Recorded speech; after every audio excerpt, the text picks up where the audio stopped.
Nous sommes en 1994 et la ville de Montréal est assiégée. Les Hells Angels et les Rock Machines se battent jusqu'à la mort. C'est une guerre pour le contrôle du commerce de la drogue. On pouvait faire des milliards par année avec la drogue. Un homme est à l'origine du conflit. Le chef des Hells Angels, Maurice Mom Boucher. J'ai été le premier à le voir tuer quelqu'un. Mom Boucher veut le contrôle total au Québec. Peu importe le prix. Il était dans son monde. Il pensait qu'il était le roi, qu'il était intouchable.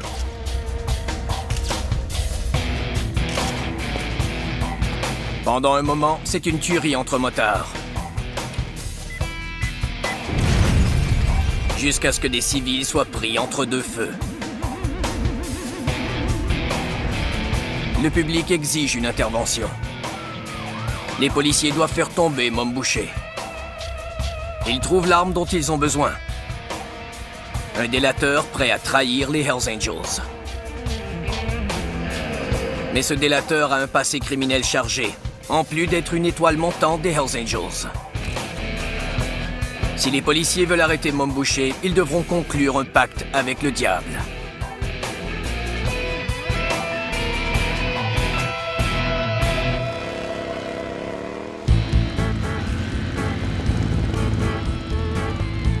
Les Hells Angels s'implantent au Canada en 1977. Leur repère est à Montréal, au Québec. Les Québécois semblent immédiatement embrasser le mythe romantique du motard rebelle qui fait la fête. Le mythe autour du groupe exalte l'imagination de plusieurs jeunes hommes.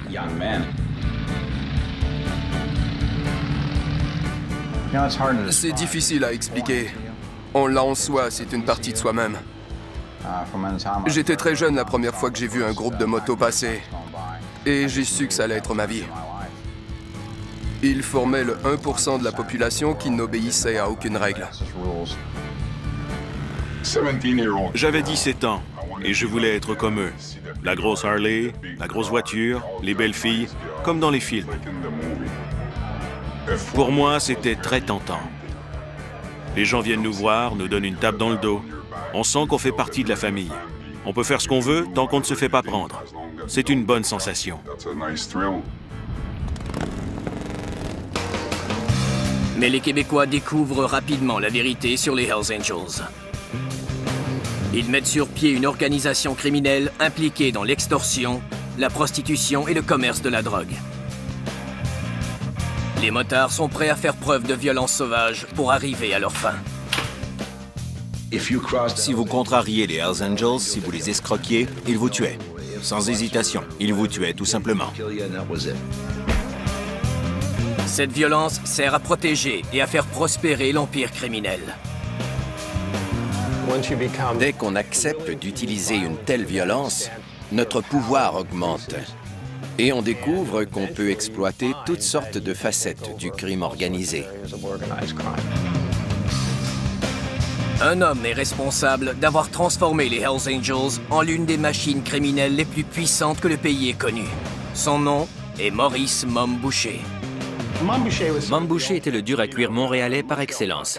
Il vient d'Hochelaga-Maisonneuve, un quartier dur et défavorisé. Il est grand, fort et violent. Il avait été arrêté plusieurs fois avant d'être un motard. Mom Boucher abandonne l'école en secondaire 3. Il se retrouve rapidement dans les rues de la ville, où la drogue et le crime lui permettent de fuir la pauvreté de sa famille.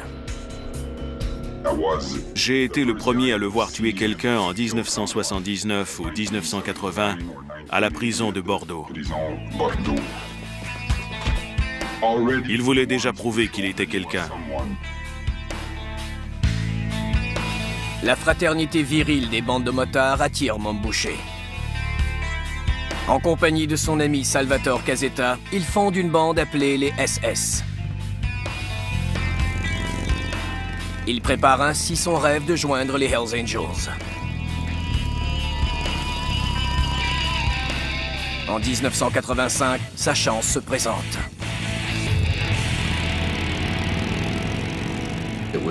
C'était très tranquille avant les fameux événements de Lennoxville. Je crois que c'est là que tout a commencé. En 1985, il y a 2 chapitres des Hells Angels à Montréal. Les membres du chapitre de Laval sont surtout intéressés à avoir du bon temps. Ils consomment souvent la cocaïne qu'ils sont censés vendre. Les Hells Angels du chapitre de Sorel, un chapitre plus axé sur les affaires, en ont assez. Il est temps de passer un message à la manière des Hells Angels.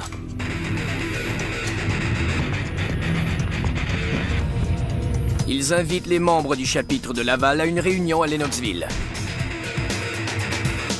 où ils abattent leurs propres frères, éliminant ainsi la totalité du chapitre de Laval.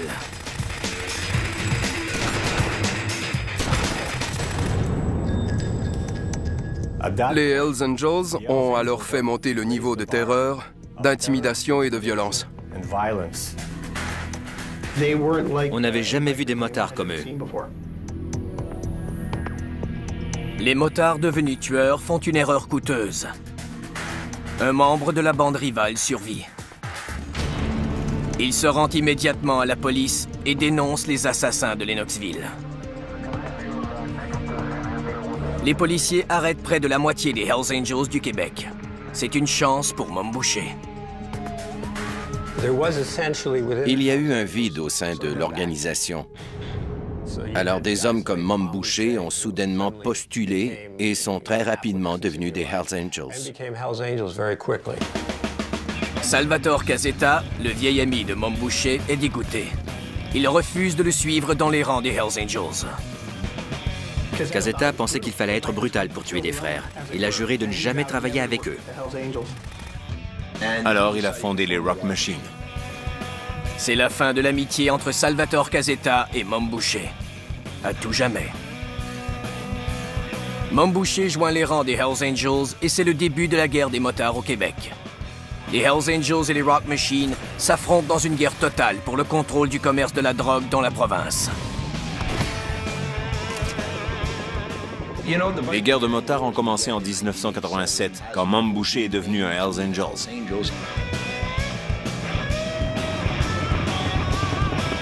Mom Boucher a pour les Hells Angels des visions de domination, de pouvoir et de richesse.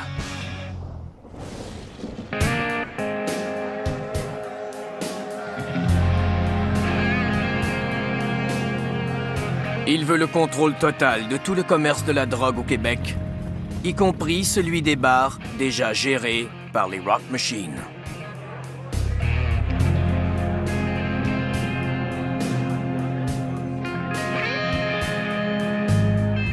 Il visitait tous les bars de Montréal qui n'étaient pas déjà contrôlés par les Hells Angels.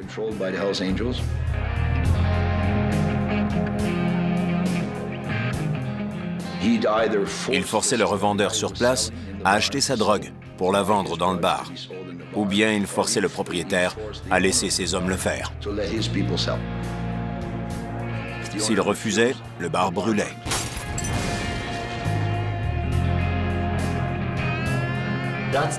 C'est l'intimidation, la clé du succès des Hells Angels.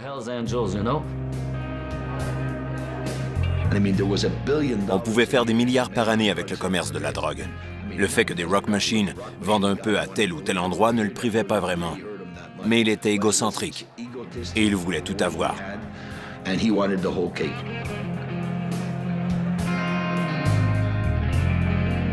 C'est une guerre sanglante de territoire qui commence.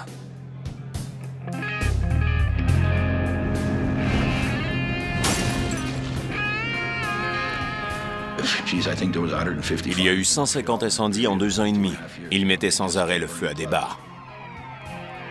Il y avait des bombes,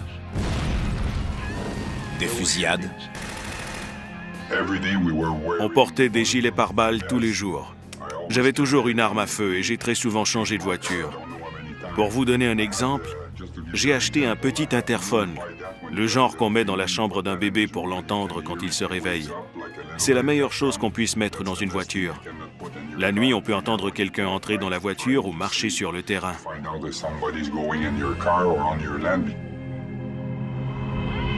Au début des années 90, Mom Boucher devient le chef incontesté des Hells Angels de Montréal. Bien que sa bande et celle des Rock Machine s'entretuent régulièrement, le public ferme les yeux. Après tout, ce ne sont que des criminels qui en éliminent d'autres. Mais les policiers sont de plus en plus préoccupés par la violence des motards. Toutefois, ils font face à des problèmes majeurs. Ils n'arrivent pas à s'introduire dans le monde impénétrable des Hells Angels. Les techniques habituelles de surveillance ne donnent rien.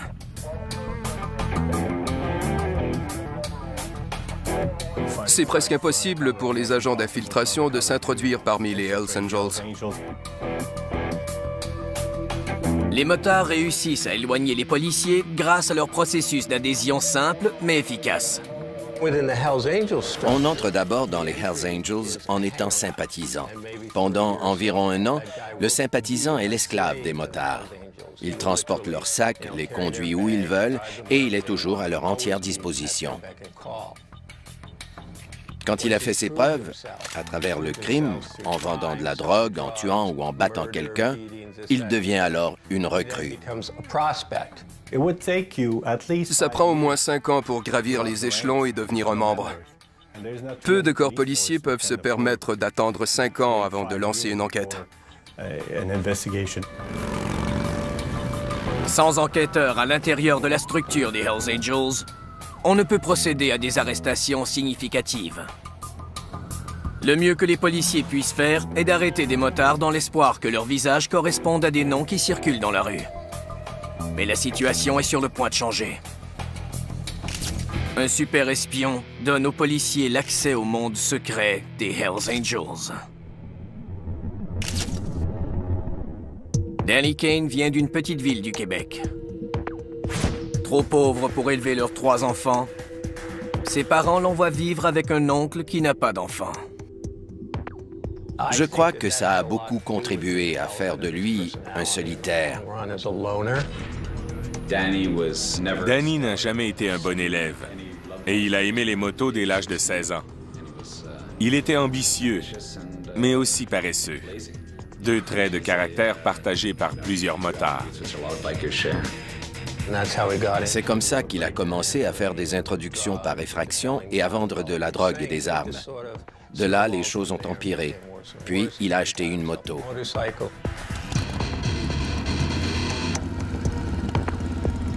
De 17 à 24 ans, Danny Kane accumule les accusations criminelles et il écope d'une peine de 10 mois.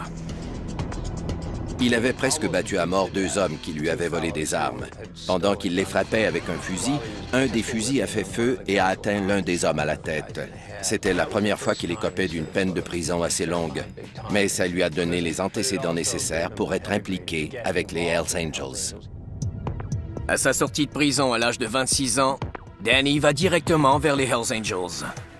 Son rêve est de devenir un membre à part entière. C'est eux qui le feraient grimper au sommet du monde criminel, là où il voulait être. Devenir un Hells Angels était sa façon de faire de l'argent, d'obtenir du pouvoir et du respect, et en fait d'être remarqué. En plus de son passé criminel, Danny possède certaines qualités qui plaisent aux Hells Angels haut gradés. Il ne consomme pas de drogue et il ne se plaint pas comme le font plusieurs autres motards. Sa faiblesse est le sexe. Danny est toujours au lit avec différentes personnes. Et le mépris d'une ancienne flamme le conduira un jour à sa perte. Danny Kane s'est bâti toute une réputation. Il est sorti de nulle part. Il a pris du poids et il est devenu un revendeur et un collecteur très intimidant. Il a beaucoup travaillé pour des membres haut placés des Hells Angels de Montréal. L'un de ses membres haut placés est le président national des Hells Angels, Walter Stadnick. Pendant que Mom Boucher sévit au Québec, Walter Stadnick veut contrôler de nouvelles régions du Canada.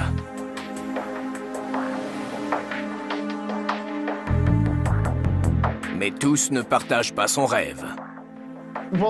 On a d'abord empêché Walter d'établir des relations avec les motards de l'Ontario, les Los Brovos, la bande la plus puissante du Manitoba, et les Satan's Choice, qui régnaient en Ontario. Ces 2 bandes avaient déjà rivalisé avec les Hells Angels partout dans le monde, par le nombre d'adhésions et de chapitres. Et ils avaient conclu le pacte d'empêcher les Hells d'entrer sur leur territoire. Walter Stadnick trouve donc un moyen ingénieux pour atteindre son objectif. il décide de former sa propre bande, les Demon Keepers. Son plan est simple et astucieux. Il s'agit de mettre sur pied une nouvelle bande qui fournira de la drogue à bas prix. Walter Stadnick choisit Danny Kane pour diriger l'opération. Danny Kane ne découvrira la partie secrète et sinistre du plan de Walter Stadnick que quelques mois plus tard. Pour l'instant, il est ravi. Danny était au 7e ciel parce qu'il était le chef des Demon Keepers. C'était lui qui menait la bande. Il se disait, si j'ai du succès, ce sera mon laissez-passer pour devenir un membre à part entière. Il y a eu des problèmes dès le début. Je n'ai jamais entendu parler d'une situation où l'on demande à quelqu'un de s'établir dans une nouvelle région pour créer un nouveau chapitre, alors qu'il n'y connaît personne. C'est inhabituel. Sans relation, les Demon Keepers se rendaient dans les bars et les bars de danseuses et tentaient de vendre de la drogue à des inconnus. Ils sont francophones dans une région très anglophone. On les remarque aisément.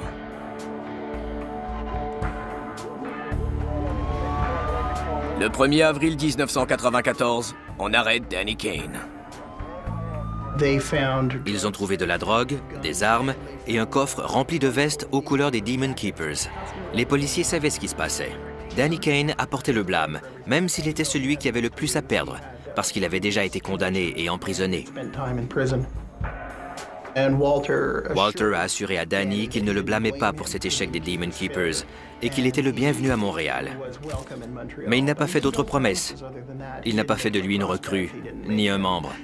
Danny était vexé. Il était machiavélique de plusieurs façons. Il avait dit à Danny et aux autres hommes qu'ils allaient là pour contrôler le territoire. En fait, il savait qu'il n'avait aucune chance de réussir.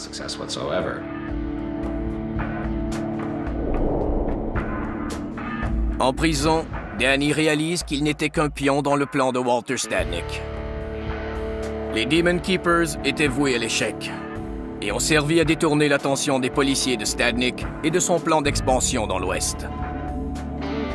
Danny Kane a réalisé que Stadnick l'avait utilisé pour faire diversion. Mais Danny refuse de jouer les pantins. Il se met à élaborer un plan pour faire tomber Walter Stadnick, Mom Boucher et les Hells Angels. Dans les rues de Montréal, des bandes de motards rivales s'affrontent pour le contrôle du commerce de la drogue dans la ville. Les policiers sont incapables de percer le mur du silence qui entoure les Hells Angels. Mais une fissure se dessine. Danny Kane, un associé des Hells Angels, est en prison. Il croit avoir été la victime d'un coup monté par Walter Stadnick, le président national des Hells Angels, et il veut maintenant se venger. Il était furieux d'avoir été utilisé par les Hells Angels et d'être maintenant en prison. Je crois que c'est ce qui l'a décidé à venir nous voir. Après 6 mois derrière les barreaux, Danny Kane est libéré. Il contacte la GRC presque immédiatement. Danny Kane était un homme très brillant. Il se trouvait très brillant et considérait les autres motards comme de vrais idiots. Il devient dénonciateur pour la GRC.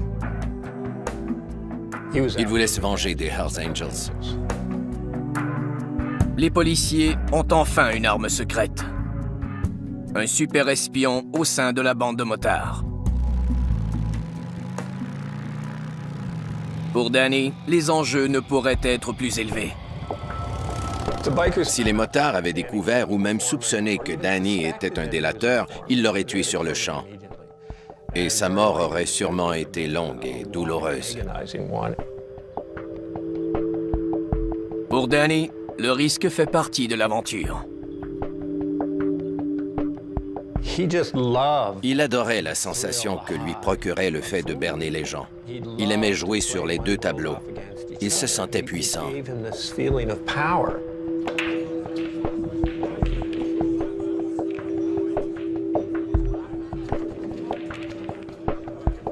Maintenant délateur pour la police, Danny Kane retourne au repère des Hells Angels, où il est accueilli à bras ouverts. Après avoir purgé sa peine, c'était facile pour lui. Il est allé en prison, n'a pas dit un mot, et à sa sortie, il avait déjà des relations avec les Hells Angels. Il avait toujours fréquenté les plus haut placés. Il a toujours été une sorte de serviteur. Il était l'un de ceux qui faisaient tout ce qu'il demandait. Pour le moment, Danny se satisfait de son rôle de soldat. Un rôle qui lui donne accès à des informations qu'il peut ensuite transmettre aux policiers. Quand il visitait la GRC, les réunions étaient très brèves. Les réunions secrètes ont lieu dans des chambres d'hôtel 3 fois par semaine. Danny reçoit d'abord 1000 $ par semaine, et toujours en argent comptant. En échange, les policiers obtiennent des détails au sujet des attaques planifiées par les Hells Angels, des meurtres qu'ils ont commis et le nom des prochaines victimes. En plus d'être délateur pour la police ainsi qu'un sympathisant des Hells Angels, Danny partage sa vie avec sa conjointe, Patricia. Il tente d'être un homme de famille normal, un conjoint et aussi un père pour le fils de Patricia. Son travail était son travail. Aussitôt qu'il rentrait à la maison, il était simplement Danny, sans insigne ni rien. Le bon vieux Danny. Pour survivre, Danny mêle rarement les deux mondes. Avec le temps, il avait développé une capacité phénoménale à séparer ses différentes vies.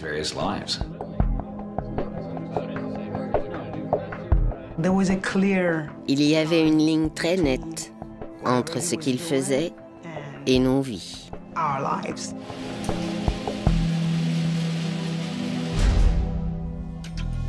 Danny passe toutefois la majeure partie de son temps avec les Hells Angels.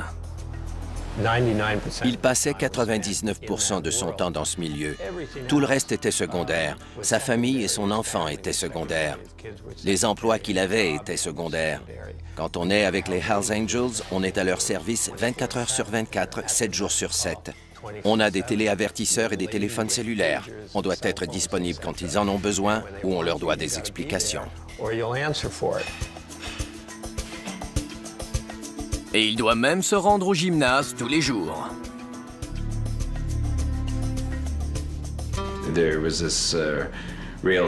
Les Hells Angels du Québec avaient cette esthétique de super-héros. Ils avaient tous des cuisses et des biceps ridiculement développés. Même au gymnase, Danny Kane observe et écoute Maurice Momboucher. Il emmagasine des informations, notamment ses plans de faire sauter les barres et les repères des Rock Machine.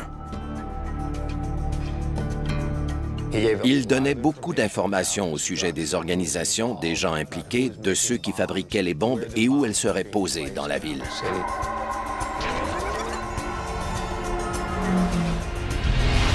Après 5 mois, Danny Kane reçoit 2000 $ par semaine pour ses rapports à la GRC, ce qui fait de lui le délateur le mieux payé de l'histoire. On ne peut sous-estimer le côté financier. Et Danny dépense son argent rapidement, surtout avec des femmes séduisantes. L'argent a toujours été très, très important. L'argent lui permettait de faire la fête avec les hauts gradés et d'avoir les femmes qu'il voulait. Il pouvait vivre à 100 000 à l'heure et il adorait ça.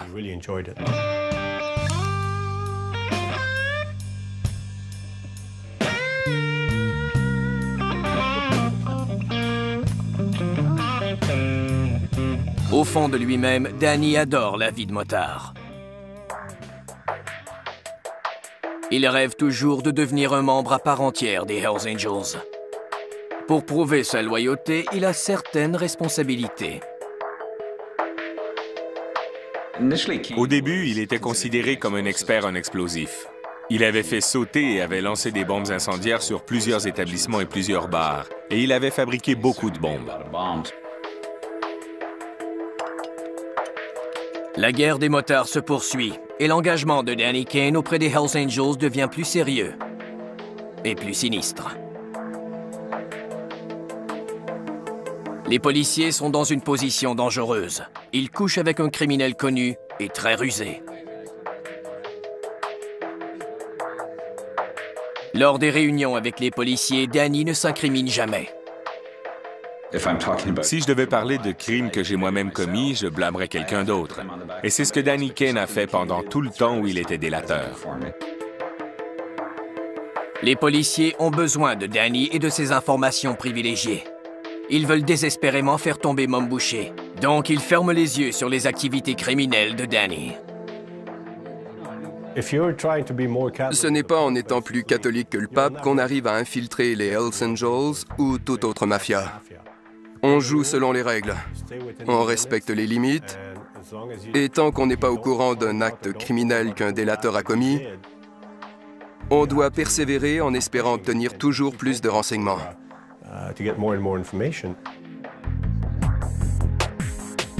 Pendant que Danny Kane joue sur les deux tableaux, Mom Boucher devient de plus en plus puissant en s'appropriant le territoire rival. Mais ce n'est pas si facile. Les Rock Machine se défendent. On doit recruter des gens qui s'opposent à ce que les Hells Angels tentent de faire. Les Rock Machine commencent donc à recruter des petits truands et des revendeurs de drogue indépendants pour renforcer leurs troupes dans la guerre qui les oppose aux Hells Angels de Mom Boucher. On était certain qu'on les frapperait tellement fort qu'ils ne sauraient pas d'où ça venait. La tentative de Mom Boucher de prendre le contrôle du crime organisé au Québec se transforme en une guerre totale. J'imagine qu'ils ont compris qu'ils avaient des opposants.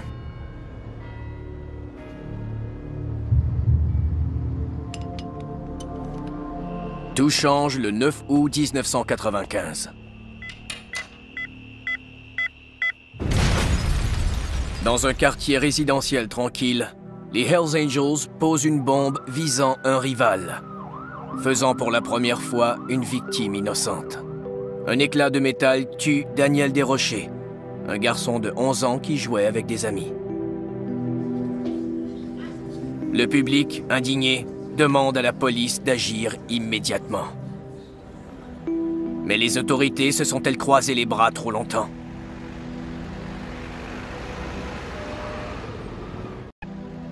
La guerre opposant les Hells Angels aux Rock Machine s'étend maintenant dans les rues de Montréal. Le public est indigné par la mort du jeune Daniel Desrochers, 11 ans. Les motards ont dépassé les bornes. On demande aux autorités d'agir. Ce qui me dérange dans cette histoire, c'est qu'ils ont utilisé une commande à distance. Ils n'étaient pas à 5 km plus loin, ils étaient juste de l'autre côté de la rue. Ils ont vu l'enfant sur le trottoir. Il n'y a aucun doute. Ils s'en fichaient. Ils avaient un travail à faire et c'est tout. Quand ils ont déclenché l'explosion, ils s'en foutaient complètement.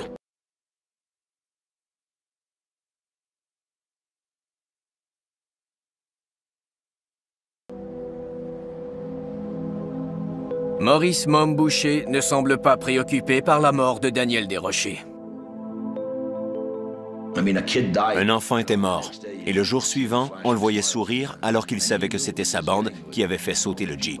On s'est mis à le détester. On ne pouvait pas aimer cet homme.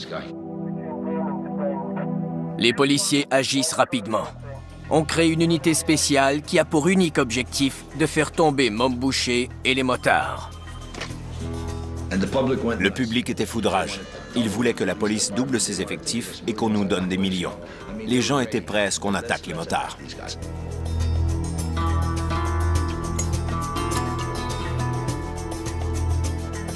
D'autres chapitres des Hells Angels et de bandes de motards tentent de convaincre Mom Boucher de mettre fin à la guerre. Leur motif est la cupidité. Une plus forte présence de la police les empêche de conduire leurs activités illégales. La majorité des Hells Angels au Canada, puis tous les Rock Machine et les Bandidos du monde entier voulaient qu'on fasse la paix là-bas.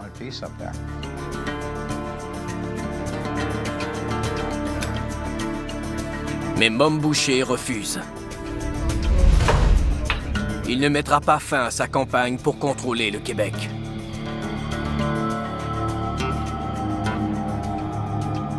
Les policiers cherchent n'importe quelle raison pour le faire emprisonner. On l'arrête pour un délit mineur. Possession illégale d'armes à feu. Je ne crois pas qu'on l'ait interrogé plus de quelques minutes avant qu'il ne dise « Parlez à mon avocat. Je ne veux pas vous parler. » Il méprisait la police. Après seulement 6 mois en prison, Mom Boucher est libéré.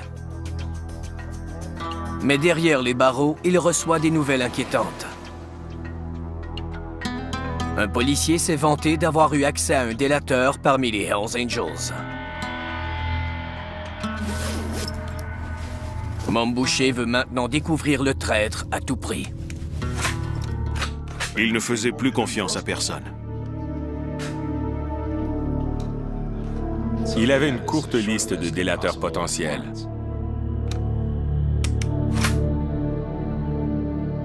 Peu après, Danny Kane a reçu un appel lui demandant de se présenter immédiatement au repère de Sorel.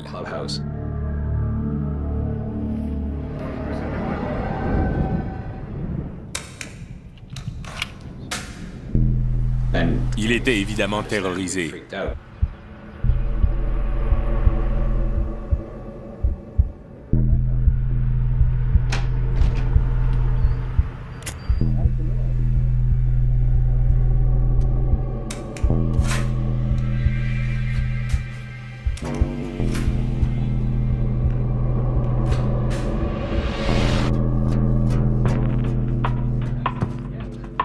La peur de Danny Kane est injustifiée.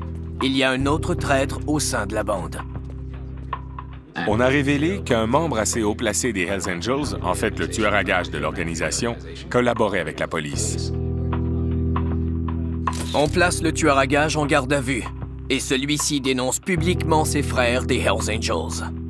Mom Boucher est épargné, et maintenant plus paranoïaque que jamais.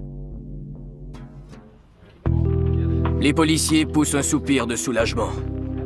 Leur super espion n'a pas été démasqué.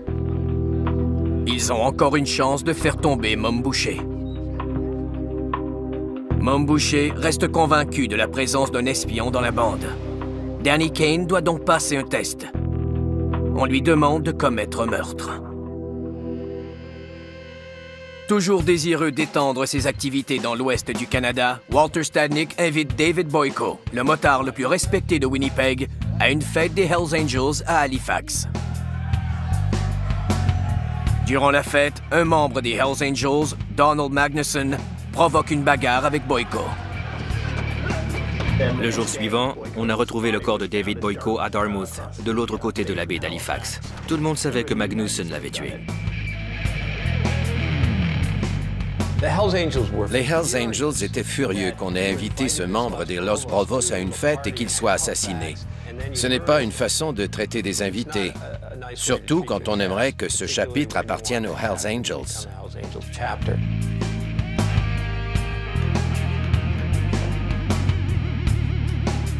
Mom Boucher a maintenant la chance de tester l'allégeance de Danny Kane.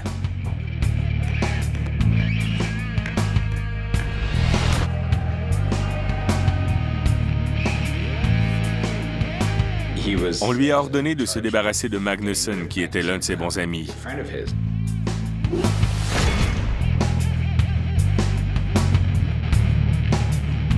Ça l'a rendu très anxieux. Ça le mettait évidemment dans une position terrible. Assassiner Donald Magnuson satisfera Mom Boucher et permettra à Danny Kane d'obtenir un statut plus élevé parmi les Hells Angels. C'est ce qu'il veut désespérément. Mais c'est un sérieux problème pour les policiers qui utilisent ces services. On ne peut pas tuer des gens librement quand on est délateur pour la police.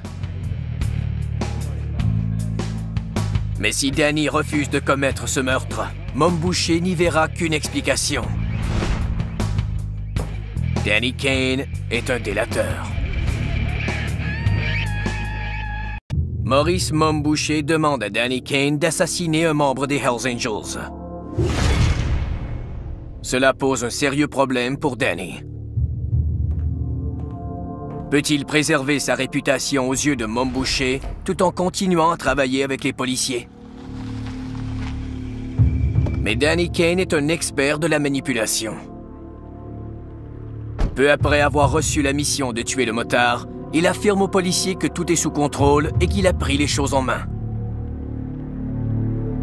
Selon ses dires, il a retourné la situation contre Mom Boucher. Il propose à Mom Boucher une idée qui plaît au chef de la bande.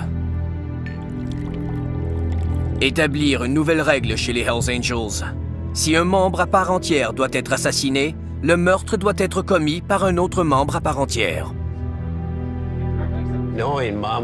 Il savait que Mom Boucher voulait à tout prix exercer son autorité à tous les paliers et qu'il en profiterait pour s'élever au-dessus des autres pour faire cette grande déclaration au sujet des assassinats de membres à part entière. Danny Kane n'a pas à commettre le meurtre. Il n'a pas le statut nécessaire pour assassiner Donald Magnusson, un membre à part entière. Les policiers sont soulagés. Une fois de plus, Danny a évité le désastre. Mais ils n'ont toujours pas assez de renseignements pour faire emprisonner Mom Boucher. Ils ont besoin que Danny obtienne de meilleures preuves.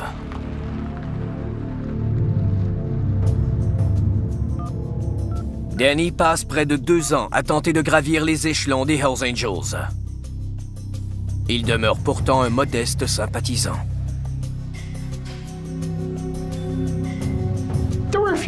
Il y avait quelques problèmes qui empêchaient Danny de monter. Ils avaient des soupçons sur ses activités. Comme on lui donnait 2000 $ par semaine, il avait beaucoup d'argent pour payer les repas, l'alcool et le reste. Il avait une grosse voiture. Des membres ont donc commencé à lui demander comment il gagnait tout cet argent. Danny demande l'aide des policiers. Il avait besoin d'une compagnie qui servirait de façade. À l'époque, il vivait à proximité du village gay à Montréal. Les Hells Angels contrôlent déjà les bars du village gay. Danny trouve un nouveau moyen d'exploiter la communauté homosexuelle. Il décide de créer un journal gay gratuit qui s'autofinancera grâce aux annonces personnelles. Les policiers acceptent de régler son problème, mais il doit leur donner satisfaction. Il lui offre 35 000 $ pour démarrer son journal. Quelques personnes y ont placé des annonces personnelles, dont un homme nommé Aimé Simard, un petit escroc spécialiste de la fraude qui vivait avec sa mère en banlieue de la ville de Québec et qui avait toujours des ennuis malgré les efforts de sa mère et de son entourage. Il avait placé une annonce disant qu'il était à la recherche d'un copain. Et Danny répond à l'annonce.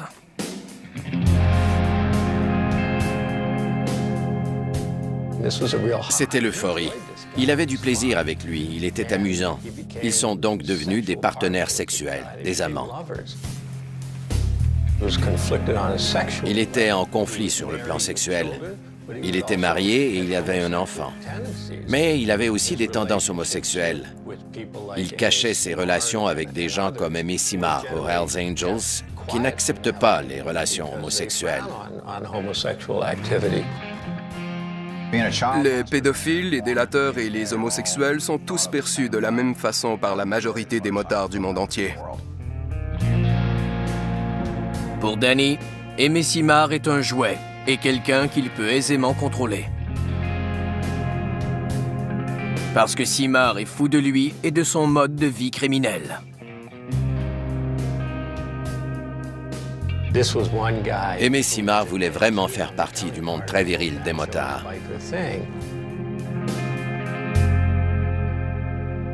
Danny Kane a donc pensé que si les Hells Angels lui demandaient de tuer quelqu'un, il n'aurait plus à trouver d'excuses. Il pouvait utiliser cet homme. Danny commence à présenter Aimé Simard comme une recrue potentielle à ses compagnons des Hells Angels. Puis, il l'implique dans ses activités criminelles. Mais il regrette rapidement de l'avoir mêlé à ses affaires.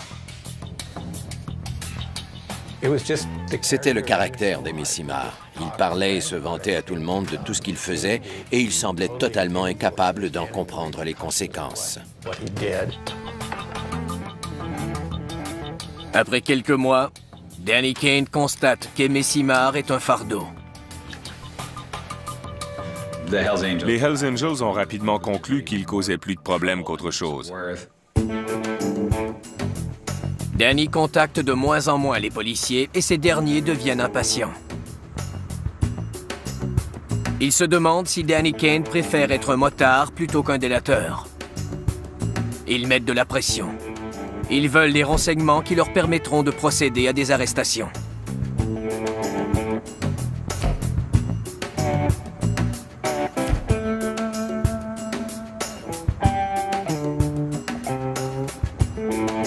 Il dit au policier qu'il a vu Aimé Simard cacher l'arme à feu utilisée pour tuer Jean-Marc Kessy, un petit revendeur pour les Rock Machine.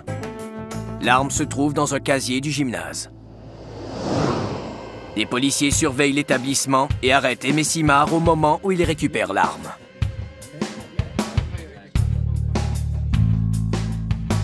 En détention, Aimé Simard se confie aux policiers. Il leur donne des informations étonnantes. Une histoire qui changera tout pour le super espion des policiers, Danny Kane. Il s'est mis à parler d'un meurtre commis à Halifax et dont aucun des policiers de Montréal n'avait entendu parler, c'est-à-dire le meurtre de Robert McFarlane.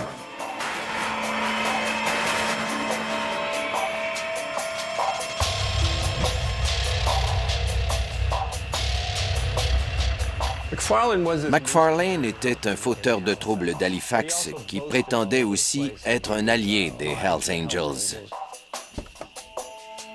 Les motards n'appréciaient pas et il l'avait averti. Il n'en a pas tenu compte et ils l'ont finalement tué.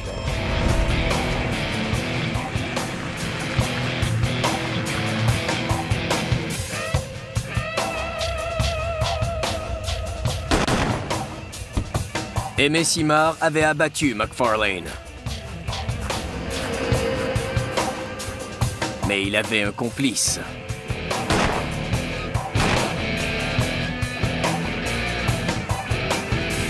Le super espion de la GRC, Danny Kane.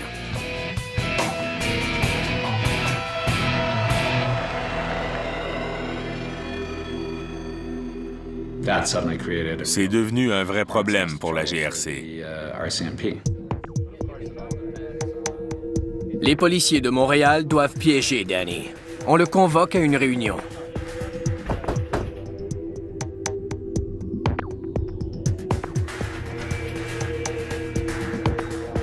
À son arrivée, des agents de la GRC d'Halifax sont sur place pour l'arrêter.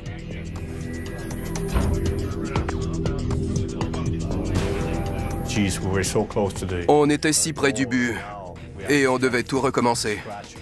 On n'a pas le choix. Quand un délateur commet un tel crime, on ne peut plus travailler avec lui. Aux mains de la police locale, Danny Kane est envoyé à Halifax. Kane a probablement été beaucoup trop confiant en pensant que les policiers le protégeraient à tout prix. Il croyait pouvoir dénoncer Aimé Simard et que même si ce dernier le dénonçait à son tour, les policiers s'arrangeraient pour qu'il ne soit pas arrêté pour le meurtre de McFarlane ou pour tout autre crime dont Aimé Simard aurait été au courant. Mais Danny a tort. Il est accusé de meurtre et emprisonné. En 1997, Danny Kane est derrière les barreaux et les policiers sont de retour à la case départ. Leur pacte avec le diable n'a rien donné. Ils n'ont plus accès aux informations privilégiées et la guerre des motards continue. Plus de violence, de sang et de meurtre. Au cours des 5 prochaines années, Maurice Momboucher et les Hells Angels feront ce qu'aucune autre organisation criminelle n'a réussi. Ils deviendront le premier empire criminel à régner au Canada d'un océan à l'autre. Ils sont plus puissants au Canada que dans tout autre pays. Et l'on ne semble pas pouvoir les arrêter. Ou presque. Parce que Danny Kane n'a pas encore donné sa dernière performance. Et ce sera de loin la meilleure.